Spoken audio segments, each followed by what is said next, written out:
이스라엘 백성들이 애굽의 압제와 고통 속에서 온갖 아픔을 겪고 있었습니다. 그때 하나님은 그들을 불쌍히 여기면서 내 백성을 구원하기로 작정하셨습니다. 그래서 바로왕에게 10가지 재앙을 보여주셨는데요. 그러나 바로왕은 9가지 재앙을 계속 당하면서도 끄떡도 하지 않습니다. 너무나 마음이 강팍하여 이스라엘 백성들을 놓아주지를 않는 것입니다. 그러자 하나님은 애굽 땅의 모든 초태생과 장자를 치기로 작정하셨습니다. 이것이 바로 10번째 재앙이라고 할 수 있어요. 그러나 하나님은 이스라엘 백성을 구원하기 위하여 집집마다 양 한 마리를 잡으라고 그랬어요. 그리고 그 양의 피를 문설주에 발라 놓으라고 했습니다. 그리고 그 방 안에서 쓴 나물과 또한 양의 고기를 함께 먹으라고, 무교분과 함께 양의 고기를 먹으라고 하셨습니다. 하나님은 사망 권세로 애굽 땅을 통과하실 때 애굽의 장자들은 다 죽도록 만들어 버렸지만은 그 문설주에 발랐던 피를 보시고 하나님은 그대로 패스오버 지나가셨던 것입니다. 그래서 유월절 어린 양의 피로 말미암아 이스라엘 백성들은 한 사람도 죽지를 아니하고 구원을 받았습니다. 그리고 이스라엘은 하나님의 은혜로 애굽에서 해방을 받고 드디어 광야로 나올 수가 있었습니다. 바로 이 위대한 이스라엘의 구원을 기념하고 하나님의 해방의 축복을 기념하기 위하여 이스라엘 백성들은 유월절을 지켜야 한다고 하나님이 말씀하셨습니다. 그런데 유월절 어린 양의 피는 미래에 오실 예수 그리스도의 보혈의 피를 예표하고, 양의 고기를 먹는다는 건 뭐냐? 오늘 우리가 예수 그리스도의 살과 피를 먹는 바로 이 성찬을 예표하는 것이었습니다. 그리고 무교병과 쓴나물은 애굽에서 고통당했던 시대를 기억하라는 교훈을 담고 있습니다. 절대로 너희들은 애굽에서 쓰리썼던 고통을 잊어버려서는 안 된다. 그래서 주님은 십자가에 죽으시기 전날 밤 제자들과 함께 유월절 절기를 지켰습니다. 유대인의 전통대로 평범한 유대인들처럼 유월절 어린 양을 먹으면서 주님도 유월절을 지켰단 말입니다. 그런데 예수님은 유월절 어린 양을 잡수신 후에 제자들에게 드디어 성찬 예식을 행하여 주셨습니다. 다시 말하면 유월절 예식을 주님의 성찬 예식으로 대체하여 주셨고 바꾸어 주셨던 것입니다. 유월절 예식에는 어린 양의 고기가 필요하였습니다. 그러나 이제는 유월절 어린 양으로 오셨던 우리 주님께서 십자가에 죽으실 것이기 때문에 이제는 더 이상 어린 양을 먹을 필요가 없어요. 여러분, 원형이 왔기 때문에, 아니 월형이 왔고 실형이 왔는데 무엇 때문에 모형을 먹는단 말입니까? 그래서 주님은 당신의 찢기신 살을 기념하시기 위하여 제자들에게 떡을 떼어주셨습니다. 이것이 나의 몸이니라. 그리고 주님은요, 당신의 흘려주실 피를 기념하기 위하여 포도주를 제자들에게 나누어 주셨습니다. 이것이 나의 언약의 피요 죄사함의 피니라. 이 떡은 나의 찢긴 살이요 이 잔은 나의 흘린 언약의 피라고 말입니다. 그리고 이 성찬 예식을 주님이 오시는 그날까지 대대적으로 지켜 행하라고 명령하셨습니다. 그러면 주님께서는 왜 이 성찬식을 영원히 행하라고 말씀하셨을까요? 성찬식에는 어떤 의미가 있으며 우리는 무엇 때문에 1년에 몇 차례씩 성찬 예식을 하는 것입니까? 저는 오늘 우리가 성찬 예식을 하는 이 시간, 성찬식의 진정한 의미와 교훈에 대해서 살펴보려고 합니다. 첫째로 성찬 예식은 주님의 살과 피를 기념하는 것입니다. 오늘 고린도전서 11장 24절로 25절을 보니까 같이 읽어보실까요? 축사하시고 떼어 이르시되 이것은 너희를 위하는 내 몸이니 이것을 행하여 나를 어떻게 하라고요? 기념하라 하시고 19에 또한 그와 같이 잔을 가지시고 이르시되 이 잔은 내 피로 세운 새 언약이니 이것을 행하여 마실 때마다 나를 어떻게 하라?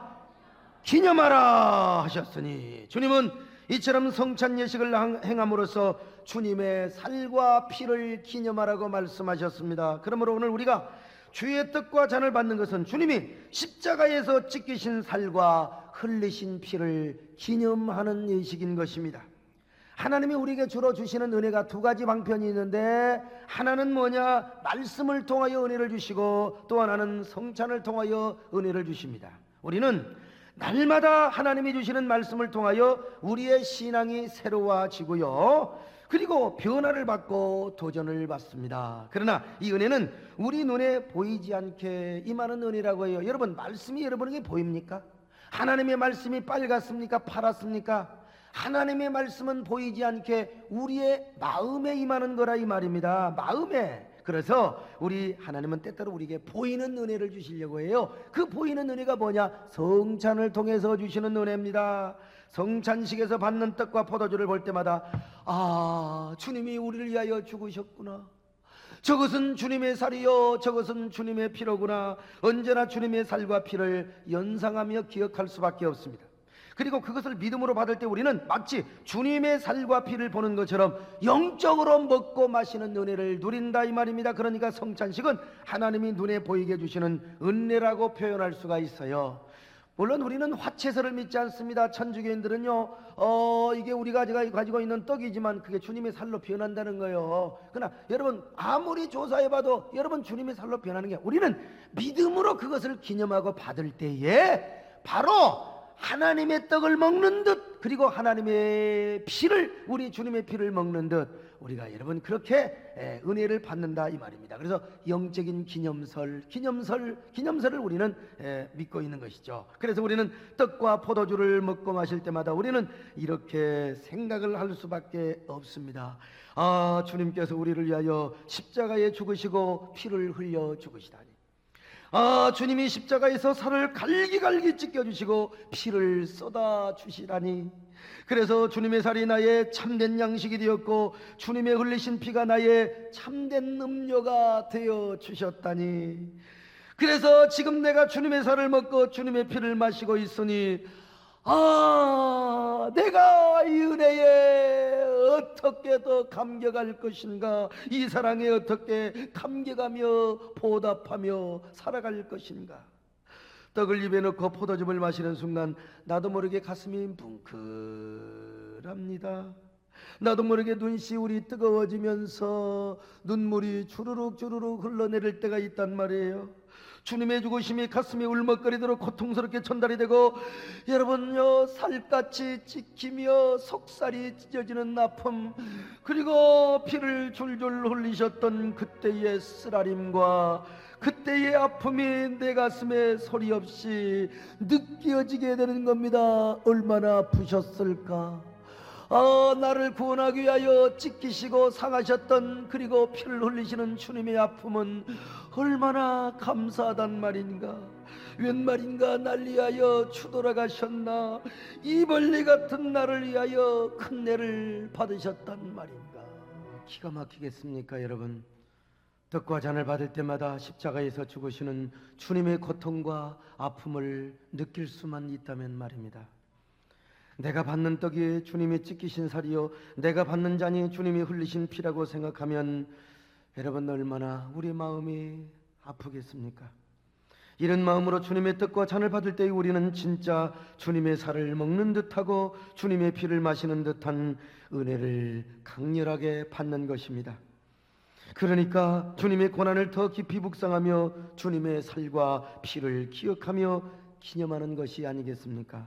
성찬식은 우리 주님의 살과 피를 기념하는 예식인 것입니다. 오늘도 우리가 주님의 떡과 잔을 받을 때 주님의 살과 피를 경험하는 것입니다. 두 번째로 성찬 예식은 주님의 죽으심을 선포하는 것입니다. 이 성찬 예식은 주님의 죽으심을 기념하는 것뿐만 아니라 주님의 죽으심을 선포하고 표명하는 예식인 것입니다. 그래서 주님이 말씀하셨지 않습니까? 이 떡을 먹으며 이 잔을 마실 때마다 주의 죽으심을 오실 때까지 전하는 것이라고 말입니다.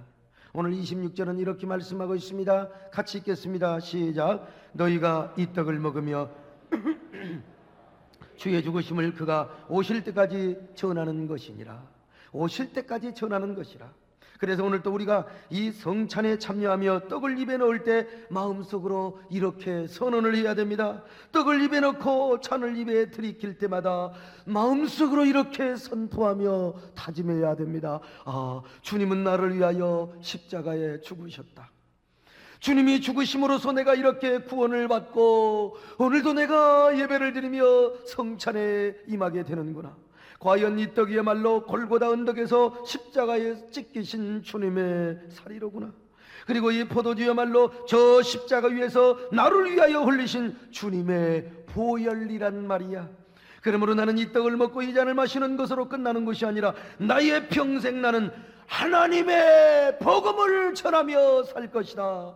주님이 우리 죄를 위하여 십자가에 죽으신 그 주님의 복음을, 그 주님의 죽으심을 나는 전하며 살 것이다. 믿지 않는 자에게, 아직도 주님의 죽으심을 모르는 자들에게, 아직도 주님의 복음을 모르는 자들에게 나는 복음을 전하며 선포하며 살 것이다. 전도하겠다고 마음으로, 복음을 선포하며 살겠다고 마음으로 다짐을 하며 우리가 선포를 하며 결심을 하는 것이란 말입니다. 믿지 않는 대가족에게, 믿지 않는 나의 친척과 이웃을 향하여, 믿지 않는 나의 동포를 위하여, 나의 이웃집 아파트 주민을 위하여 주님의 죽으심을 선포하고 전하는 겁니다. 그리고 그것을 결단하고 다짐하는 겁니다. 성찬에 참여하는 여러분이요, 여러분은 주님의 죽으심을 전하시기를 바랍니다. 주님의 복음을 전하시기를 바랍니다. 그것이 바로 성찬에 참여하는 자 모든 권리와 특권이 아니겠습니까? 세 번째로, 성찬 예식은 주님의 재림을 고대하는 예식입니다. 오늘 26절은 성찬 예식을 끝까지 행하되 주님 오시는 그날까지 계속하라고 말씀하고 있습니다.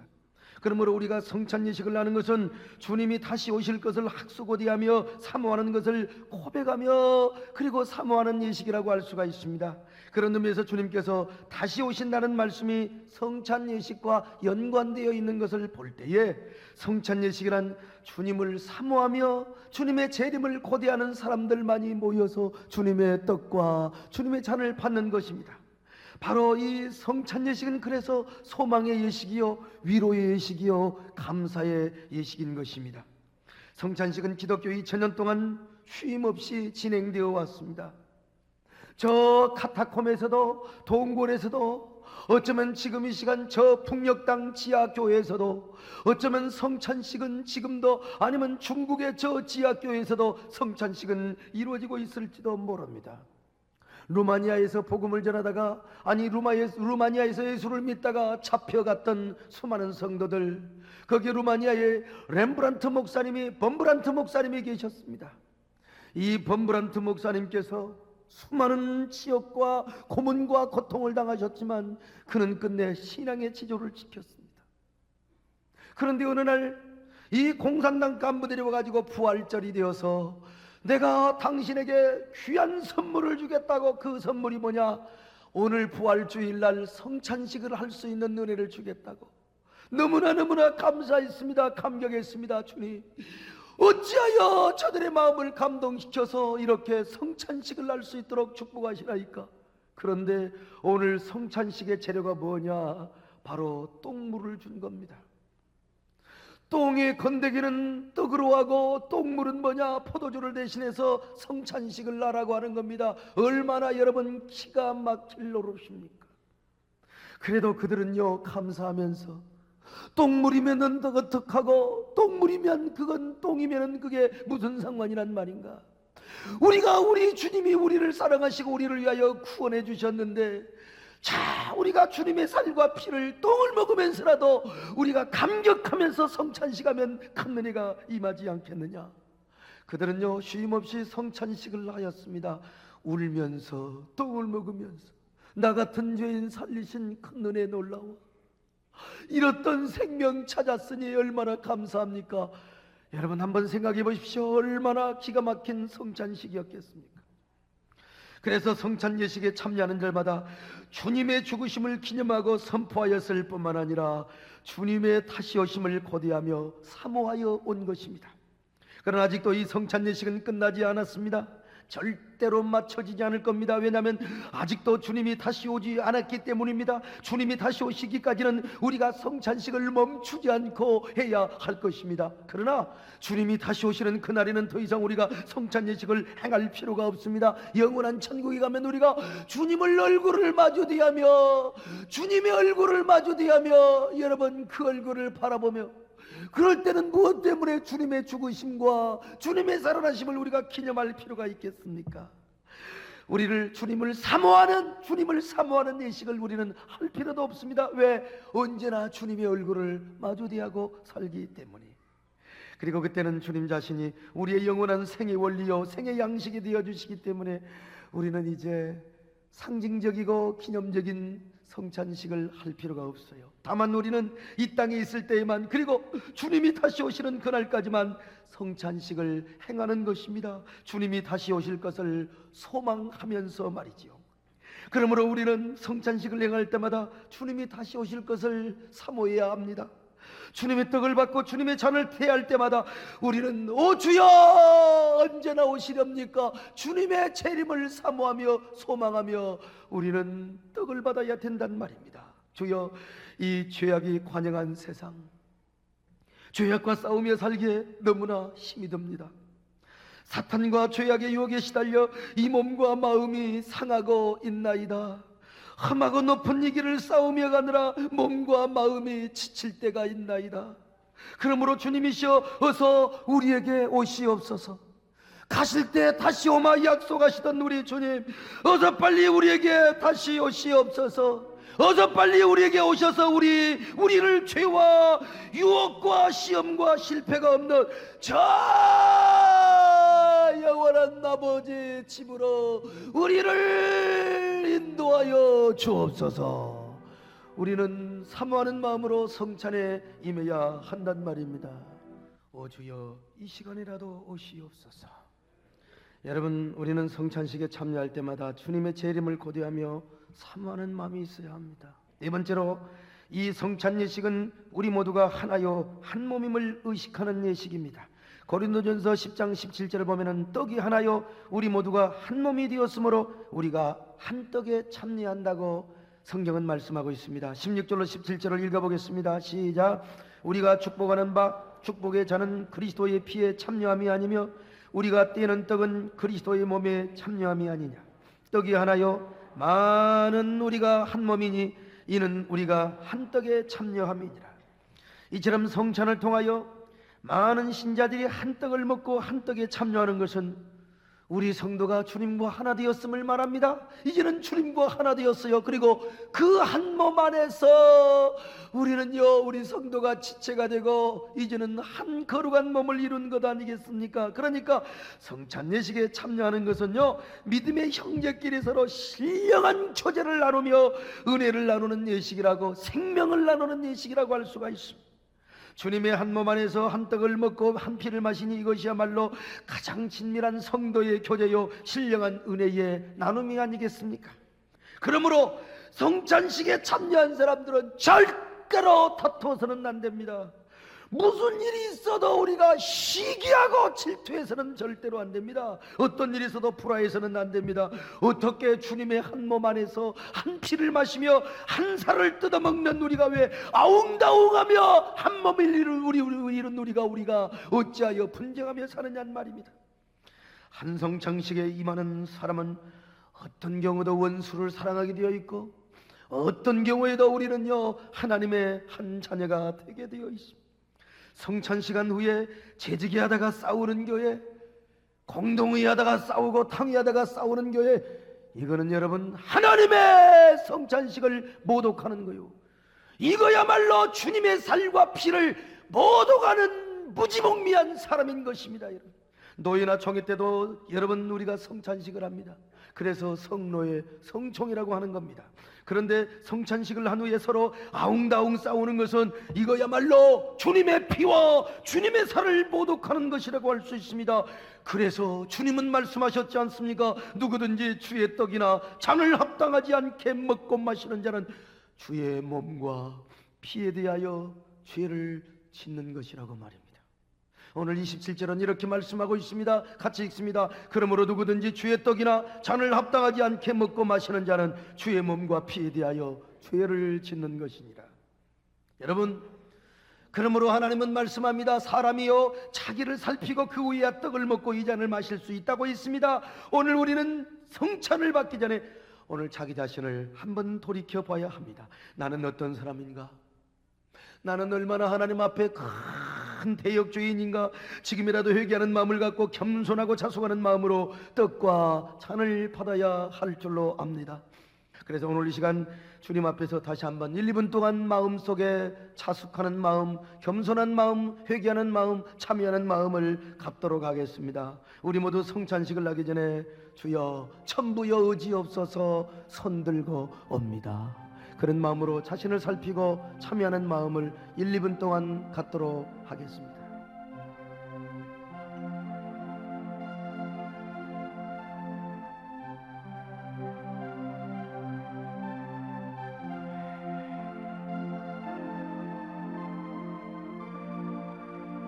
하나님 아버지, 우리는 주님 앞에 서기에도 너무나 부끄러운 존재입니다. 자랑할 것 아무것도 없습니다. 오히려 주님 앞에서 우리의 가슴이 비통할 정도로 부끄러운 것밖에 없습니다. 그럼에도 불구하고 저희들은 주님께서 세우신 주님의 거룩한 식탁에 앉기를 원합니다. 주님의 몸과 피를 먹고 마시려고, 주님의 사랑을 경험하려고 당신의 거룩한 식탁 앞에 앉기를 원합니다. 주님, 저희들의 부족함을 용서하여 주옵소서. 우리의 삶을 다시 한번 돌아보시고 지금까지 지었던 모든 허물과 죄악을 맑게 씻어 주시옵소서. 다시 한번 주님의 자비를 베풀어 주시고 주님의 거룩한 성찬을 황홀한 마음으로 받게 하옵소서. 예수님의 이름으로 기도드리옵나이다.